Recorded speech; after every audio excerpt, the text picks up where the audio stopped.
ठीक है। चलो बेटा, इन्वेस्टमेंट्स को बेसिकली डिपिक्ट किया जाता है। टॉपिक कर रहे हैं नेशनल इनकम, नेशनल इनकम के बेसिक कंसेप्ट को टॉपिक कर रहे हैं, टॉपिक इन्वेस्टमेंट्स का। किसका कर रहे हैं? इन्वेस्टमेंट। बेटा एक तो पहली बात ना अपना ब्रॉडर पॉइंट ऑफ व्यू रखो, हम इन्वेस्टमेंट इंडिविजुअल की कंसीडर नहीं कर रहे। इन्वेस्टमेंट किसी कंसीडर कर रहे हैं?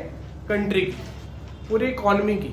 मैक्रो लेवल पे पूरी इकोनॉमी में कैसे इन्वेस्टमेंट होती है, मैक्रो लेवल पे पूरी इकोनॉमी में इन्वेस्टमेंट कैसे होती है। जो इकोनॉमी में इन्वेस्टमेंट हो रही है that is very important. Economy में हमेशा मनी सप्लाई, ग्रॉस, उसको हम कहते हैं कैपिटल फॉर्मेशन। तो क्या कहते हैं? वो चीजें जिनसे इनकम जनरेशन होगी उसको कहा जाता है कैपिटल फॉर्मेशन। बेसिकली एसेट्स, अगर इंडिविजुअल भाषा में कहें तो एसेट से आपकी एक्टिविटी बढ़ेगी। हम 10 फुट के कमरे में काम कर रहे हैं, हम 50 फुट के कमरे में काम कर रहे हैं, हम 1000 फुट के कमरे में काम कर रहे हैं, तो लैंड इंक्रीज क्या होता है? Capital increase. 10 लोग काम कर रहे हैं मेरे पास 50 लोग काम कर रहे हैं, मेरे पास 100 people are working with me, that is what capital capacity increase. तो कैपिटल फॉर्मेशन को इन्वेस्टमेंट कहा जाता है, पहले तो ये समझ लो, ठीक है ना।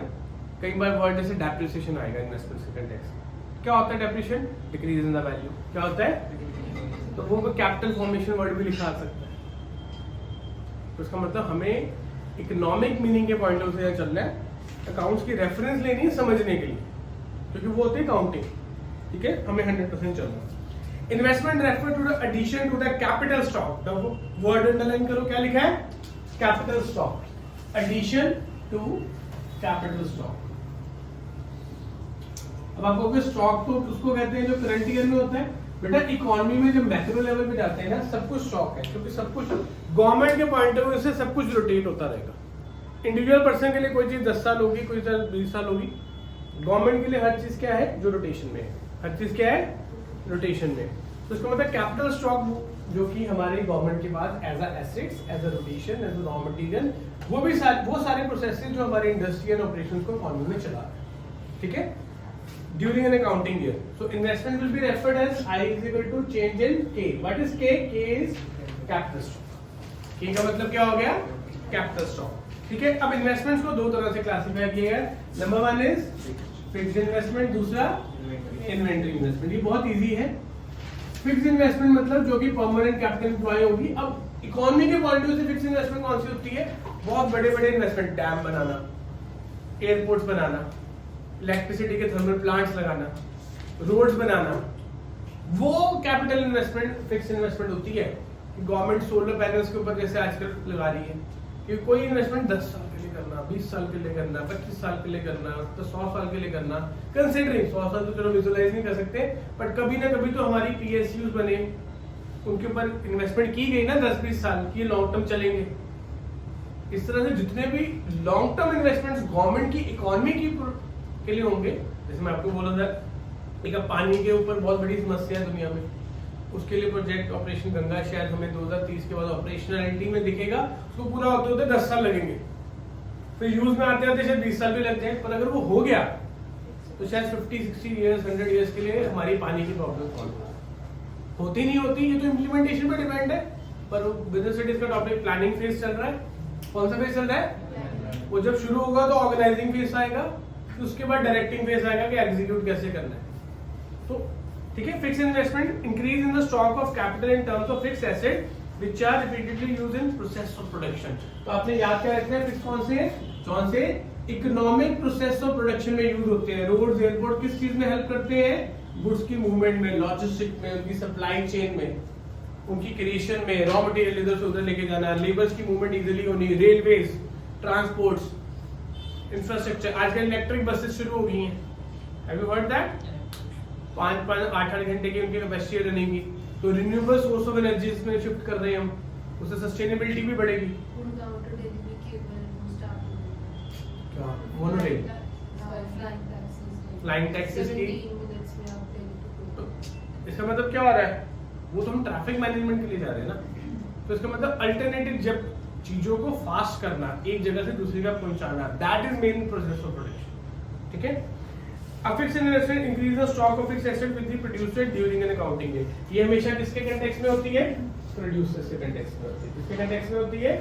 प्रोड्यूसर्स के। ये बात याद रखोगे, ठीक है। कि capital formation for the producer, ठीक है। इट रेजेस प्रोडक्शन, इससे क्या होगा, कैपेसिटी बढ़ेगी, प्रोडक्शन इंक्रीज होगी, प्रोडक्शन से क्या बढ़ेगी, ज्यादा गुड्स बनेगी, उसको कहते हैं increase in level of output. ज्यादा अगर आउटपुट होगी तो उतनी ज्यादा सप्लाई होगी इकोनॉमी में, ज्यादा सप्लाई होगी तो क्या होगा, जीडीपी बढ़ेगी। सिंपल सा लॉजिक है। कंट्री में जितना इजी होगा चीजों को बनाना, मूव करना, उतनी ज्यादा चीजें बनेंगी, उतनी ज्यादा चीजें सप्लाई होगी। डिमांड तो हमारी कंट्री में वैसे ही मेंस है, अगर हमारे पास डिमांड पूरी भी हो जाए तो हम दूसरी कंट्री को भी दे सकते हैं, एक्सपोर्ट की फिलॉसफी, ठीक है। दूसरा आ गया इन्वेंटरी इन्वेस्टमेंट। अब ये है कैपेसिटी, ये है daily raw material and uses and consumption, input factors of production. Inventory is equal to finish goods, semi finish goods and goods of raw material. तो इसमें लाइन लिखी है चेंज इन इन्वेंटरी स्टॉक। क्या लिखा है, change in, तो इसको stock कहा जाता है। इन्वेंटरी स्टॉक मतलब रॉ मटेरियल का स्टॉक। फिनिश गुड्स का, फिनिश गुड्स यानी कि जो चीजों का सामान बन गया, बनने के बाद ट्रेडिंग के लिए अवेलेबल हो गया, हम उसकी बात करें। ये वो चीजें जो क्रिएशन ऑफ प्रोडक्ट में हेल्प करती हैं या आफ्टर क्रिएशन के ऑपरेशंस में हेल्प करती हैं, तो इनसे ही ये प्रोडक्ट बनने, इसको कहते हैं वर्किंग कैपिटल। क्या कहते हैं, एक बिजनेसमैन है, उसने 100 गुड्स बनाए, लेकिन उसके 100 गुड्स बिक रही है अपनी, जैसे अब आजकल गर्मियां चल रही है, स्वेटर्स बना रही है कोई कंपनी, ऑन्टी कार्लो कंपनी के, क्या कर रही होगी, प्रोडक्शन कर रही होगी, बिकेगा तो नहीं ना स्वेटर। अगर एक्सपोर्ट करते हैं किसी कंट्री में, इस टाइम बर्फ पड़ती है किसी कंट्री में, कहाँ पड़ती है, इस टाइम कहीं नहीं पड़ती बर्फ, बहुत रेयर पड़ती है, ठीक है ना। पर सर्दी तो होगी ना कहीं जगह, कुछ कंट्रीज में होगी, तो अगर वो एक्सपोर्ट करते हैं वो वहां सेल कर सकते हैं। बट अगर उनका इंडिया मार्केट, हम इंडिया की मार्केट करते हैं, तो वो अपने ये 2-4 महीने प्रोडक्शन में लगाएगी और फिर सितंबर अक्टूबर के बाद मार्केटिंग में एंड एक्चुअल सेलिंग अक्टूबर से लेकर दिसंबर जनवरी फरवरी तक होगी। तो इसका मतलब जिन चीजों से वो कैपेसिटी क्रिएट कर रहे हैं दैट इज फिक्स, लेकिन अब 6 महीने के लिए स्टॉक बनकर पड़ा रहेगा, ब्लॉक होगा ना। जो अप्रैल में चीज बनाई वो अक्टूबर में बिकेगी, 6 महीने 5 महीने 7 महीने वो ब्लॉक हो जाएगा ना पैसा। मैंने रॉ मटेरियल पे पैसा खर्च किया, मैंने लेबर को सैलरी दी, मैंने रेंट दिया, मैंने सैलरी दी, वो पैसा ब्लॉक हो गया ना, उसको कहते हैं वर्किंग कैपिटल। क्या कहते हैं उसको, मे बी मुझे भी कुछ उधार मिल गया हो मेरे क्रेडिटर से, कुछ मिल गया होगा ना, सारा तो नहीं मिलेगा ना, लेबर को पैसे तो देने पड़ेंगे, इलेक्ट्रिसिटी का बिल तो देना पड़ेगा। तो उन वर्किंग कैपिटल नीड्स के लिए जो पैसा इकोनॉमी में लगाना पड़ता है उसको क्या कहते हैं, इन्वेंटरी इन्वेस्टमेंट। बिजनेसमैन को एक लिमिट मिलती है बैंक ओवरड्राफ्ट की, सीसी लिमिट कहते हैं, कैश क्रेडिट लिमिट, वो इस चीज को सपोर्ट करने की होती है। कौन सा बिजनेसमैन खराब होता है, जो इस चीज का पैसा इसमें लगाता है। मुझे वर्किंग कैपिटल के लिए लिमिट मिली 20 लाख रुपए की, तो मेरे को पैसा ऑर्डर आया कोई 20 लाख का, उसकी पेमेंट 3 महीने बाद आ रही है, तो मैंने वो 20 लाख बैंक का यूज कर लिया, मुझे उसके ऊपर इंटरेस्ट देना पड़ेगा, मुझे ऑर्डर से पेमेंट आएगी वो पेमेंट दे दूंगा, दैट विल बी गुड। होता है लोग इसको परमानेंट सोर्स ऑफ फाइनेंस बना देते हैं, क्या कहते हैं, उसको फिक्स एसेट्स में लगा देते हैं, वो पैसे रीपे नहीं कर पाते कभी, तो वो लोग फंसते हैं। यानी कि जौन सा पैसा जिस पर्पस के लिए लिया है आपने, अगर कोई इन्वेस्टमेंट इकोनॉमी में आप कैपेसिटी के लिए कर रहे हो तो वो लॉन्ग टर्म कर रहे हो, सोच के चलो पैसा जल्दी नहीं आएगा। अगर आप शॉर्ट टर्म में कर रहे हो वर्किंग कैपिटल में, तो वो शॉर्ट टर्म के अकॉर्डिंग ही एक्ट करेगा। यहाँ से बिजनेस स्टडी लिंक हो जाती है, बिजनेस स्टडी में एक चैप्टर है फाइनेंशियल मैनेजमेंट, उसके अंदर ये टॉपिक्स हैं। वो तो दोनों में प्रोडक्शन ही नहीं है। नहीं, ये प्रोडक्शन कैपेसिटी हो रही है, हाँ इससे प्रोडक्शन हो पा रही है। अगर मशीन होगी तो प्रोडक्शन होगी। एक कैपेसिटी क्रिएट कर रहा है, एक एग्जीक्यूशन कर रहा है। एग्जीक्यूशन बार बार होनी है तो वो शॉर्ट टर्म है, कैपेसिटी एक बार क्रिएट होनी है, मतलब 5, 10, 15 ईयर्स में। इंडिविजुअल पॉइंट ऑफ व्यू से, इकोनॉमी के पॉइंट ऑफ व्यू से हर साल कैपेसिटी क्रिएट होनी है, हर साल मल्टीपल थाउजेंड एंड करोड़ के आउटपुट प्रोड्यूस होनी है, ठीक है। Investment in finish goods enables producer to meet their future demand, यानी प्रोड्यूसर्स को किस चीज में हेल्प करते हैं, अपनी आने वाली डिमांड पूरा करने में करते हैं, ठीक है। I hope this is clear. फिर इन्वेस्टमेंट को हम और तरीके से भी रिप्रेजेंट करते हैं, that is gross investment and net investment. इसमें सिंपल सा लॉजिक है डेप्रिसिएशन का। किसका लॉजिक है, तो जैसे हम प्लस में पढ़ते थे ग्रॉस एसेट और नेट एसेट, ग्रॉस में से हम डेप्रिसिएशन माइनस करते थे, फिर नेट आता था। इन्वेंटरी इन्वेस्टमेंट में जैसे हम अपने एम्प्लॉइज को वेजेस देते हैं, रेंट देते हैं, तो वो भी हमारी इन्वेंटरी इन्वेस्टमेंट में आएगा। ऑब्वियसली जो भी खर्चे होंगे प्रोड्यूसर के रेगुलर बेसिस पे, वो इन्वेंटरी इन्वेस्टमेंट का पार्ट है। तो जो चीज़ आप कह रहे थे ब्लॉक हो जाता है खर्चा, अगर सेल लेट हो रही है तो ब्लॉक होगा ना, अगर सेल साथ साथ हो रही है तो ब्लॉक नहीं होगा। बिजनेस के नेचर है ना, एक प्रोड्यूसर जब फैक्ट्री में चीज बनाता है कि उसी को बिक जाती है, तो टाइम लगता है ना बेचने में। तो वो एक्सपेंडिचर उतनी देर हमारी इन्वेस्टमेंट रहेगी। हाँ, उसको वर्किंग कैपिटल इन्वेस्टमेंट है, ठीक है। तो अगर आप अकाउंट्स के कंसेप्ट से इसका फॉर्मूला याद रख सकते हो, gross minus depreciation is equal to net, और net plus depreciation is equal to gross. यहाँ पे भी फॉर्मूला रहेगा, ठीक है। Net investment is a capital goods, net investment is a capital goods used as addition to the existing capital stock. Basically हर साल after depreciation जो हमारे पास एसेट बच रहे हैं, वो एसेट क्या है, हमारी प्रोडक्शन। वो क्या है, हमारी, मैंने 10 लाख की मशीनरी लगाई, 10 करोड़ की मशीनरी लगाई, उसमें से 2 करोड़ की मशीनरी यूज होगी, अब बची कितने की, 8 करोड़ की, तो वो मेरी कैपेसिटी है। तो हर बार वो कैपेसिटी में पुराना नेट कैरी होगा, नया एडिशन होता रहेगा। पुरानी मशीनरी पड़ी है, पुराना कैपेसिटी पड़ा है, उसमें नई एडिशन होती रहेगी। तो जो चेंज इन इन्वेस्टमेंट आएगा कैपिटल स्टॉक, उसको क्या कहेंगे, इन्वेस्टमेंट। पर टोटल कैपेसिटी क्या होगी, that is net investment plus, that is net investment plus change in stock. Total capacity in the economy क्या होगी, जैसे एक कंट्री मान लो 0 से स्टार्ट होती है आज, उसने 10,000 करोड़ की कैपेसिटी बनाई पहले साल, डेप्रिसिएशन लगी 1,000 करोड़ की, कितने की रहेगी कैपेसिटी, 9,000। अब नई 5,000 करोड़ की इन्वेस्टमेंट्स आ गई, तो कैपेसिटी कितने की होगी, 14,000। अब अगले साल 14,000 पे डेप्रिसिएशन लगेगी, मान लो वो 2,000 करोड़ लग गई, कितना रह गया, 13,000 करोड़। फिर अगले साल कितनी इन्वेस्टमेंट और आई, फिर कितना चेंज आया। एक डाटा आया था अभी इंडिया में अप्रैल के मंथ में, highest investment by the people हुई है through mutual funds, 20,741 crore, 20,740 crore. Many of us, you, your parents, family invest in mutual funds. तो ये इंडिया की एक बहुत बड़ी स्ट्रेंथ बन गई है कि इंडिया को फाइनेंस उसके इंटरनल सोर्सेज से मिलना शुरू हो गया। और म्यूचुअल फंड स्टॉक्स में लोग अब लॉन्ग टर्म सोच के पैसा लगा रहे हैं। किसमें लगा रहे हैं, 5 साल 10 साल 15 साल सोच के लगा रहे हैं।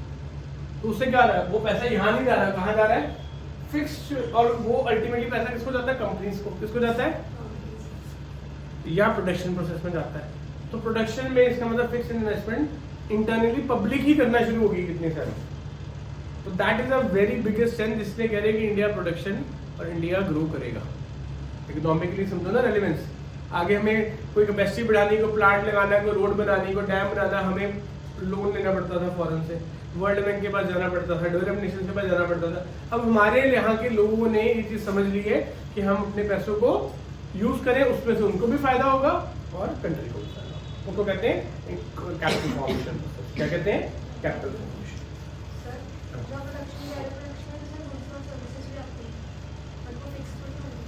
अच्छा बेटा, गुड्स और सर्विस बनते किससे हैं, तो मशीनरी को तो फिक्स करेंगे ना। तो बेटा अब मशीनरी की जो डेप्रिसिएशन है वो उसका कॉस्ट का पार्ट नहीं बनेंगे। आप जब कॉस्ट ऑफ गुड्स कैलकुलेट करते हो तो डेप्रिसिएशन को P&L में डालते नहीं हो, तो जो इनडायरेक्ट खर्चे होते हैं क्या वो कॉस्ट ऑफ प्रोडक्शन में लिए नहीं जाएंगे, लिए जाएंगे ना, इसलिए यहाँ पे डेप्रिसिएशन बढ़ाया जाता है, ठीक है ना। चलो डेप्रिसिएशन क्या होता है ये तो सबको पता ही होगा। इट इज द वैल्यू और decline in the value of the existing capital asset. Gross investments का मतलब होता है टोटल वैल्यू विदाउट डेप्रिसिएशन, कि टोटल प्रोडक्शन में कितनी एडिशन हुई, कितनी रिप्लेसमेंट हुई, ठीक है। डेप्रिसिएशन के कॉजेस क्या होते हैं, simple, normal wear and tear, ठीक है, एक्सीडेंटल चार्जेस। एक लिखा है एक्सपेक्टेड ऑब्सोलेंस, वर्ड क्या लिखा है, व्हाट इज ऑब्सोलेंस, आउटडेट हो जाना। क्या हो जाना, मोबाइल फोन क्या बटनों वाले चलने बंद हो गए हैं, इससे फोन नहीं होता क्या, होता है, बट हम क्यों नहीं यूज करते, हमें लगता है आउटडेट हो गया क्योंकि हमारा पर्पस बढ़ गया। पहले फोन का पर्पस क्या था, बात करना, फिर पर्पस क्या था, मैसेज करना, फिर पर्पस क्या गया, इंटरनेट चलाना।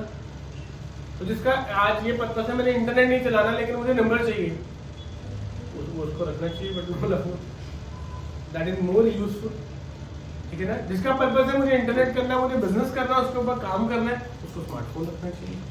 तो हम अपनी यूटिलिटी के अकॉर्डिंग चीज बाय करें ना। लेकिन इकोनॉमी में क्या होता है, कई बार टेक्नोलॉजी में चेंज ऐसा आ जाता है कि अगर हम उसको अडेप्ट नहीं करते तो हमारी बिजनेस की प्रोडक्शन कॉस्ट बढ़ जाती है या हमारे कॉम्पिटिटर की कॉस्ट कम हो जाती है।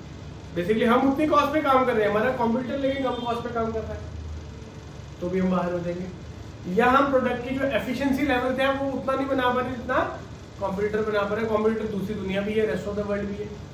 चाइना क्यों इतने प्रोडक्ट चलते हैं चाइना के, क्योंकि वो competitively cost effective potential goods product बनाते हैं, अच्छे प्रोडक्ट्स बनाते हो।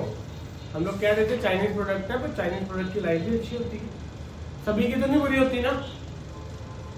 इसीलिए मैं कहना चाहता हूँ कि हमें फिक्स इन्वेस्टमेंट को क्रिएट करना चाहिए, वो 10-20 साल का प्रोसेस है, लेकिन इन्वेंटरी इन्वेस्टमेंट उसको सपोर्ट करेगी।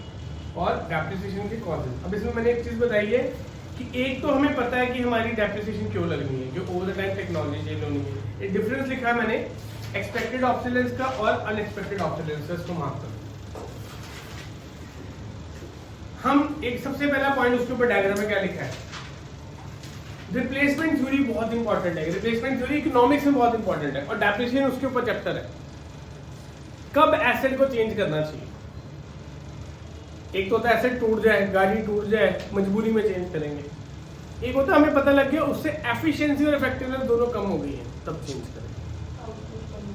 आउटपुट हमारे लिए ठीक है पर हम कॉम्पिटिटिवली आउटपुट पे कम हो गए, कई बार हमारी आउटपुट नहीं कम हुई पर हम दुनिया से पीछे जाना शुरू हो गए। इंटर एनालिसिस इकोनॉमिक्स में दोनों करने पड़ेंगे, किसी एक से अकेले से काम। क्या लिखा पहले line, lack of depreciation reserve fund. हमारे इंडिया में रिप्लेसमेंट की प्रॉब्लम क्या है, हम डेप्रिसिएशन का फंड नहीं बनाते, क्योंकि डेप्रिसिएशन के पैसे किसी को देने नहीं ना पड़ते। तो डेप्रिसिएशन का पैसा, ये नहीं बोला डेप्रिसिएशन नहीं चार्ज करते, क्या बोला डेप्रिसिएशन फंड नहीं बनाते। डेप्रिसिएशन क्या है कि एसेट की वैल्यू 10 लाख है, उसके ऊपर 2 लाख डेप्रिसिएशन डाल दी, पर वो 2 लाख रुपए रखा कहाँ है, उसको बैंक में एफडी करवाई है, पता है 5 साल में इन्वेस्टमेंट होने, उसको कहीं इन्वेस्ट किया है कि नहीं किया, नहीं करते। 90% बिजनेस नहीं करते। जो बिजनेस करेगा उसको कल को 3 साल 5 साल बाद नई 20 लाख की मशीनरी लेनी पड़ेगी, उसके बाद 10-15 लाख पहले से पड़ा होगा, तो उसको वो रिप्लेसमेंट करने में प्रॉब्लम नहीं आएगी। तो सबसे पहली प्रॉब्लम है डेप्रिसिएशन फंड। डेप्रिसिएशन ना लिख देना वर्ड, जब वो गलत कर दिया, क्या लिखना है, depreciation fund. Lack of replacement investment, हमें एसेट को रिप्लेस करना है यूजफुल लाइफ, एस्टिमेटेड लाइफ के बाद, उसके लिए इन्वेस्टमेंट भी करनी पड़ेगी ना, क्योंकि अगर टेक्नोलॉजी नहीं आएगी तो एडिशनल इन्वेस्टमेंट भी होगी, उसके लिए पैसा अरेंज नहीं करते हम, दोनों को कंबाइन करके रिप्लेसमेंट होगी। अगर तो नया एसेट हम 2-3 साल में रिप्लेस कर रहे हैं तो रिप्लेसमेंट इन्वेस्टमेंट की शायद जरूरत ना पड़े, लेकिन अगर 5 से 10 साल में एसेट चेंज कर रहे हैं, अकाउंट्स में इन्फ्लेशन को कंसिडर नहीं करना है, इकोनॉमिक्स में तो करना है। जो चीज़, एक चेयर अगर मेरा एक एसेट है, अगर 1000 रुपए की आई थी 5 साल पहले, आज थोड़ा 1000 रुपए की आएगी, तो मुझे पहले 1000 रुपए के ऊपर डेप्रिसिएशन फंड भी क्रिएट करना था, और नई जो कॉस्ट उसकी इन्फ्लेशन से 200-300 रुपए बढ़ रही है, उसके लिए भी तो पैसा रखना था। दोनों को कंबाइन करूंगा तभी नया एसेट आ पाएगा, ठीक है ना। तो उन दोनों को कंबाइन करके हमारी रिप्लेसमेंट करेंगे, ठीक है। Fall in the gross investment, fall in the level of output. जब हम रिप्लेसमेंट करेंगे नहीं टाइम पे तो आउटपुट इफेक्ट होगी, जो भी हमने बात की। आउटपुट फॉल होगी तो इकोनॉमी में क्या होगा, प्रोडक्शन कम हो जाएगी, प्रोडक्शन कम होगी तो इन्वेंटरी इन्वेस्टमेंट भी कम हो जाएगी। तो overall production in the economy falls if it does not take care of the depreciation in the replacement theory. अब उसको टेक केयर करने के लिए किन चीजों का ध्यान रखना है, दैट इज ऑब्सोल्यूशन जो जौन सी एक्सपेक्टेड है, और ऑब्सोलेंस जौन सी एक्सपेक्टेड है। कुछ चीजें जो हमें पता है होंगी, कुछ चीजें जो हमें लगता है शायद नहीं होंगी। Number 1 expected obsolescence. रशिका करेंगे बेटा इसको। टेक्नोलॉजी और डिमांड हमारे दिमाग में बैठ चुका कि चेंज होगा ही होगा, ठीक है। और दूसरा natural calamities and economic recession. अब रिसेशन हम कहते हैं हमारे बिजनेस में थोड़ा कुछ होना है, साथ वाले के घर पे चोरी हुई, हम कहते हैं हमारे रिफंड होनी है, उसका बिजनेस डूबा, हमारा थोड़ा डूबना है।